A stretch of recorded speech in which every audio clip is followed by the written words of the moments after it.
It's always endlessly fascinating to me when you pick up a new game, just watching how completely differently people approach the exact same piece of software. Oh, absolutely. It's like night and day. Right. Like you have that one person who immediately, just obsesses over getting the absolute highest score. They want to beat the system, dominate the leaderboard. Yeah, they're laser focused. Exactly. But then you hand the controller to someone else and they couldn't care less about the score. They just want to like run into the walls, try to break the physics engine and see if they can clip through the floor to find, I don't know, some hidden developer room. Yeah, they're technically inhabiting the exact same digital space, but psychologically, their experiences are just light years apart. One is seeking mastery over this very defined rule set, and the other is just testing the boundaries of the reality they've been dropped into. And that contrast right there is the core of our deep dive today.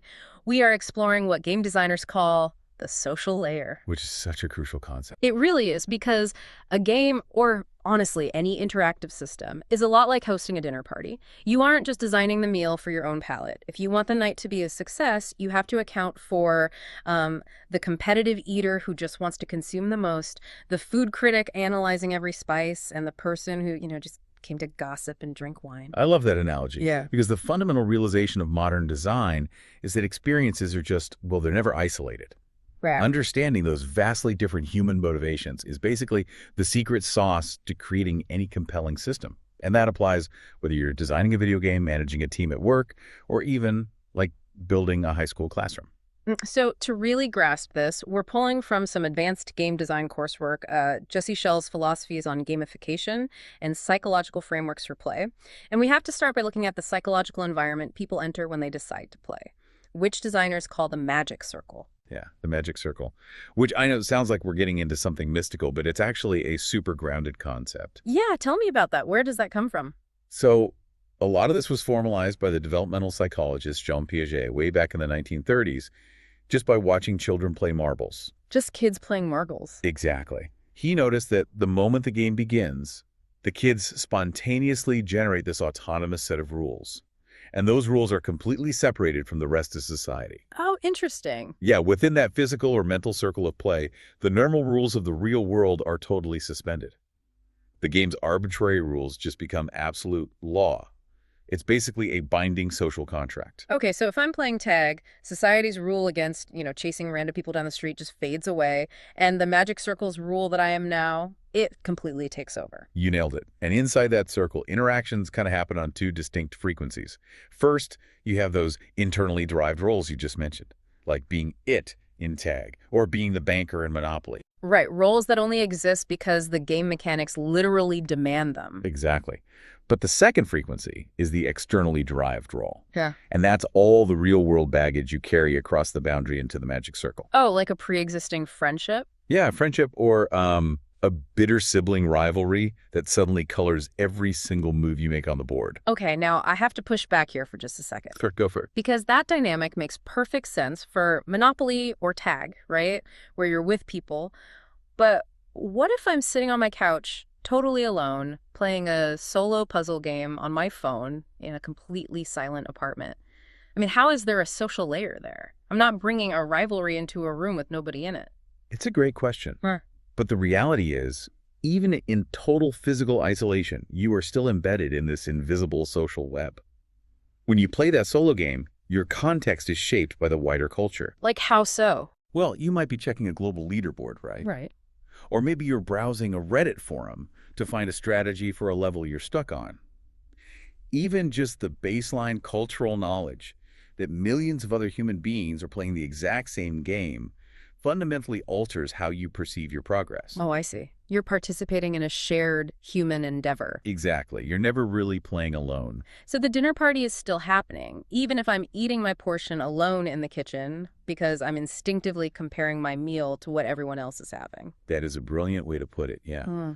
And because that virtual dinner party is so heavily populated, designers fall into this massive trap if they only design for themselves. Right, because if a developer builds a system based solely on what they personally find fun, they just attract an echo chamber of people with their exact same psychological profile. Precisely.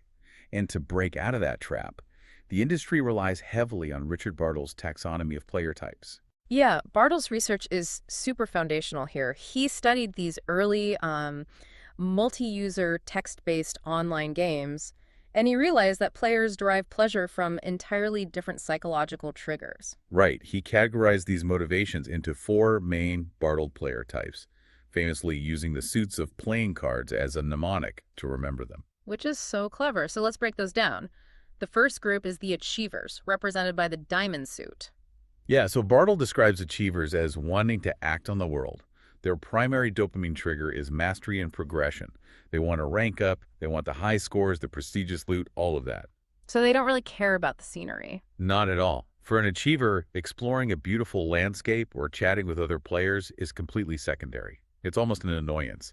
Everything they do is basically subservient to gathering points and proving they've conquered the mechanics. Which perfectly brings us to the explorers, who are represented by the spades. Because, you use spades to dig. Exactly. They're digging into the game. Explorers don't want to conquer the world. They want to interact with it. They delight in having the system expose its internal machinations. They want the hidden lore. The lore, mapping out every corner of the terrain, actively testing the limits to find where the illusion breaks. To an explorer, scoring points is usually just this tedious chore they have to endure so they can unlock the next area to investigate. Right. Then we have the socializers, represented by the hearts. And for this group, the mechanics of the game are basically just an excuse to hang out, right? Yeah, socializers interact with other players. The digital world is merely a backdrop to them. It's like a local pub or a coffee shop. Just a place where things happen to people. Exactly. They value connection, collaboration, empathy. Their ultimate fulfillment comes from getting to know the actual human beings behind the avatars and forming real relationships. And finally, the wild cards of the ecosystem. The killers, represented by the clubs. The clubs, yes. Killers act on other players. They are motivated by dominance, fierce competition, and, honestly, disruption. So they aren't just trying to beat the computer. No, their joy doesn't come from beating a mindless algorithm. It comes from imposing their will on others and knowing there is a real frustrated human being on the other side of that screen. Okay, to make sure this really sticks for you listening, let's go back to an analogy.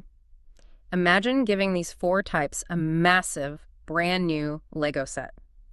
The achiever takes a box, sorts all the pieces by color, follows the instructions perfectly, and gets a huge rush of satisfaction when they finish it faster than anyone else. Right. They mastered the task. Exactly.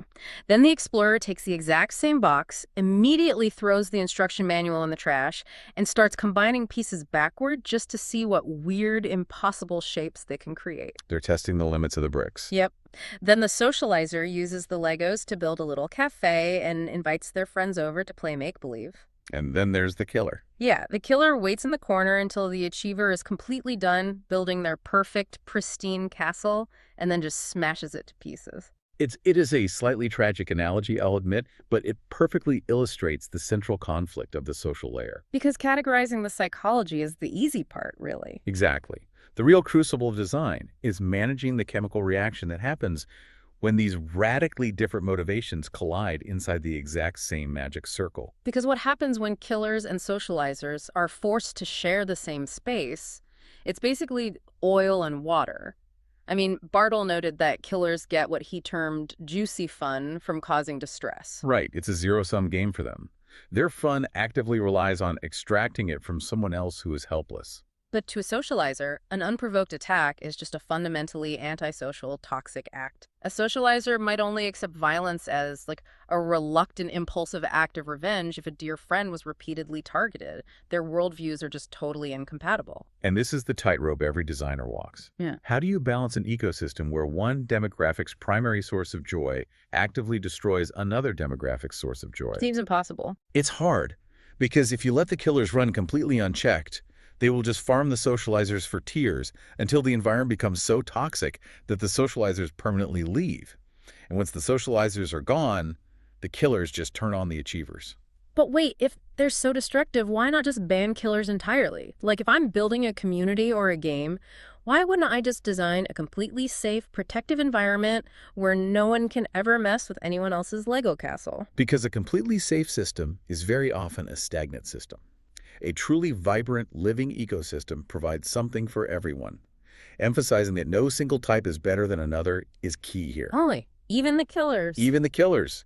because competition, unpredictability, and risk those give a world at stakes. Think about it. Mm. If there's absolutely no threat of loss, the grand accomplishments of the achievers suddenly mean a whole lot less. Oh, that makes sense. And if there are no unpredictable, chaotic actors changing the landscape, well, the explorers have a much less dynamic environment to navigate. Empathetic design isn't about eliminating friction. It's about balancing those forces so multiple playstyles can coexist. So it's about systemic balance, not just putting everyone in a padded room. Precisely. But as we look at more advanced design theory, it becomes pretty clear that human psychology isn't just this static four-card deck, right? Like, we don't just take a personality test and get locked into being an explorer for the rest of our lives. Not at all. Mm-hmm. Modern designers recognize that player types are not rigid boxes or fixed identities. They're more like temporary lenses or patterns of motivation that fluctuate based on the context. Right. And this is why modern gameful design often uses the AKC model, which expands on Bartle's foundation by applying it beyond just entertainment and into real-world systems. Let's break down that XA Bartle because I think it really highlights the nuance of human motivation. Sure. So the Hexazad model identifies 6 distinct motivational profiles. You have the achievers, who, like we said, are intrinsically motivated by the desire to gain mastery and overcome difficult challenges. Okay, that sounds familiar. But then you have a distinct group called players. And players don't necessarily care about the intrinsic joy of mastery. They are driven by the extrinsic rewards, like the literal points, the badges, the leaderboards. So an achiever learns to play the piano because they genuinely want to master the instrument, while a player learns to play the piano just because they want the trophy at the recital. Exactly. It's a subtle but huge difference. Then, of course, you have the socializers, looking for that human connection. You have free spirits, who are driven by autonomy and self-expression. They basically want the freedom to explore without being told what to do. Kind of like the explorers from Bartle's model. Very similar, yeah. You also have philanthropists, who are motivated by purpose and meaning. They want to help and enrich the lives of others without expecting a reward. And finally, disruptors, who are motivated by triggering change, pushing boundaries, and actively challenging the system's rules. When you lay all 6 of those out, a really profound realization hits you about the systems we navigate every single day. Oh, absolutely. Like, do we actually choose our type, or does the system force our hand? Because think about a corporate workplace, right? A company is essentially just a massive multiplayer game with its own rules and mechanics. It really is. If that company only hands out promotions and bonuses to ruthless achievers and point-chasing players, the system is effectively starving out the philanthropists who want to spend their time mentoring new hires and the socializers who actually build the company culture. You're touching on a massive concept here. Emergent behavior. Systems dictate incentives. Those incentives shape our daily habits, and those habits eventually manifest as what looks like a player type. Yeah.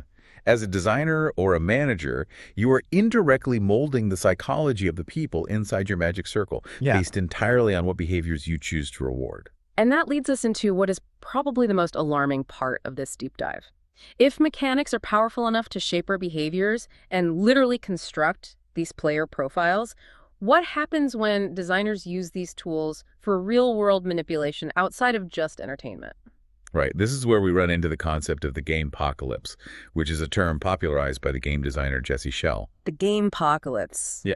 Sounds ominous. It is a bit. Schell envisions this near future where everyday life is seamlessly integrated with cheap, ubiquitous sensors that attach extrinsic rewards to totally mundane actions. Like what?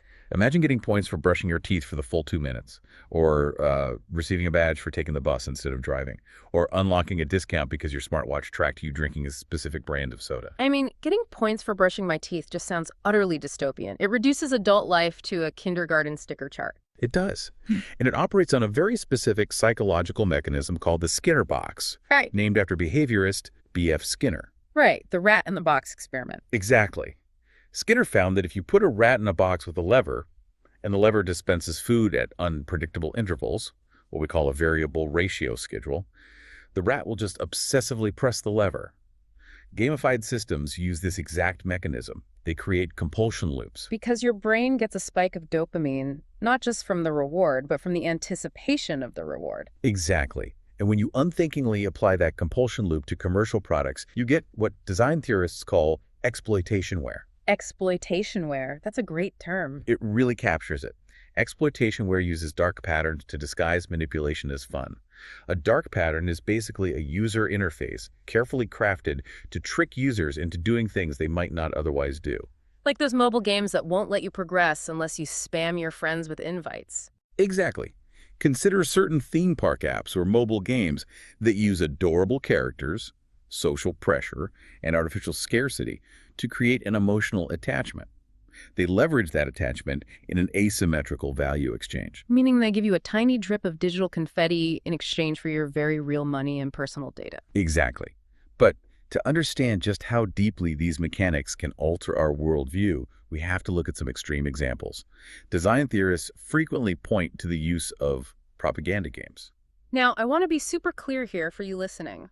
We are setting aside the real-world politics for a moment and strictly, impartially looking purely at the underlying architecture of these systems. Right, purely the mechanics. Because militaries and political groups across the spectrum have recognized the immense power of the magic circle.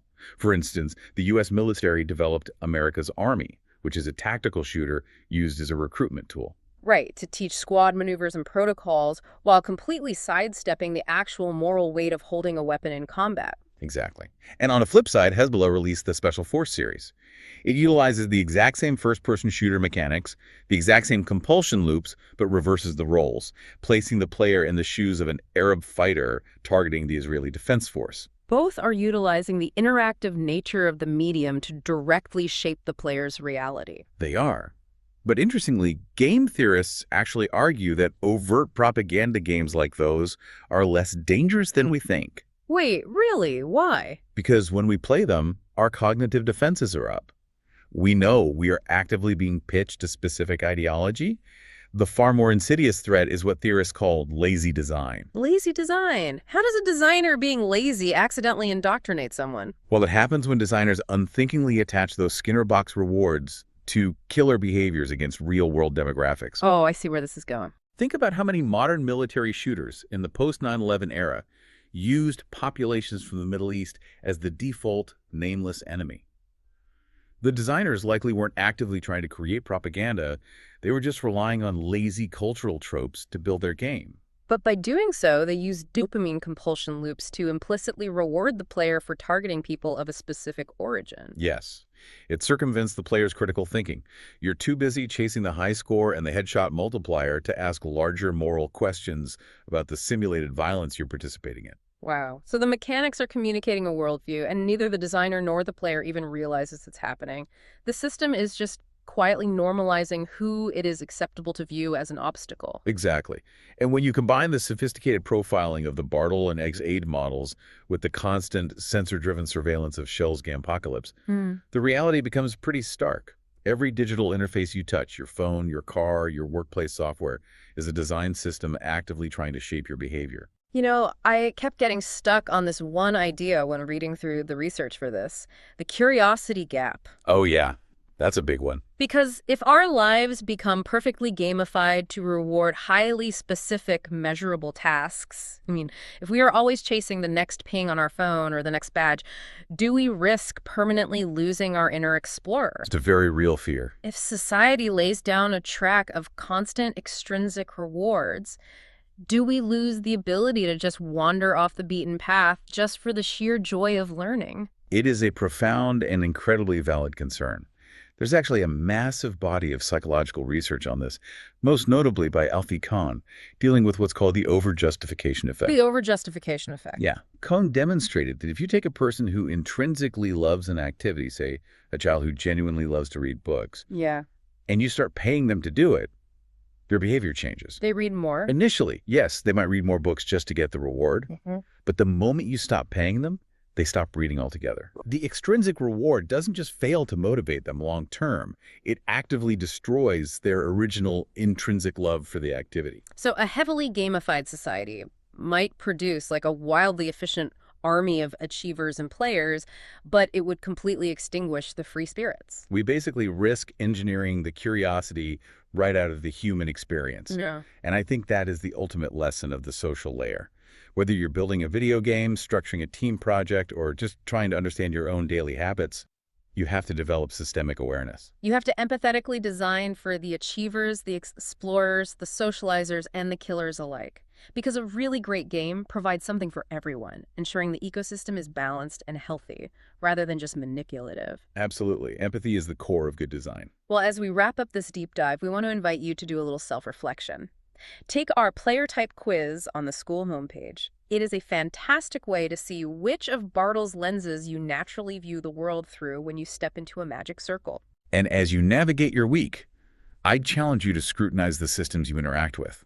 Look closely at your social media algorithms, your fitness tracking rings, your workplace productivity metrics. They weren't just made by accident. No, they were all meticulously designed by someone trying to motivate you to act in a highly specific way. So based on the rewards they're constantly dangling in front of you, what Bartle Player type is society actively trying to turn you into? Yeah. And is that the type you actually want to be? Because you have to decide if you are at this dinner party to genuinely enjoy the food and the company, or if the host is just manipulating you into washing the dishes. If you aren't paying attention to the rules of the magic circle, you might spend your entire life endlessly grinding for a high score in a game you never actually wanted to play. Do you want to learn more about game design? Try our game design course. Go from learning the basics to becoming a master game designer. No coding skills needed. Taught by award-winning game designer Gabe Mack, this course is filled with hours of videos, puzzles, tools and exercises to turn you into a serious game designer. Why are you waiting to harness the power of play? Visit school.thegamebeyond.com to sign up today.